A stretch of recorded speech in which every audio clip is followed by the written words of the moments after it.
all fine. Law will take its own course. Government has to act, let it act. కానీ this is my personal opinion.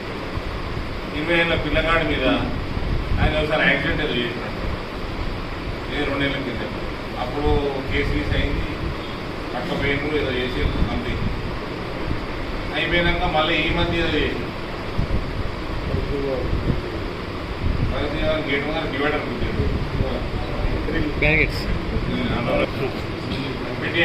దానికి పట్టకపోయినా చేసి దాన్ని కూడా జైల్లో పెట్టింది. అలాగే బయటకు వచ్చినాక మళ్ళీ పాత కేసు దూడుతున్నారు. అంటే కక్ష కట్టి 20 ఏళ్ళ పిల్లగాడి మీద రాజకీయం చేయడము పర్సనల్లీ ఐ డోంట్ అప్రిషియేట్. చిన్నపిల్లల మీద ఈ రాజకీయ కక్ష తీసుకోండి. షెడ్యూల్ తీసుకురా దమ్ముంటే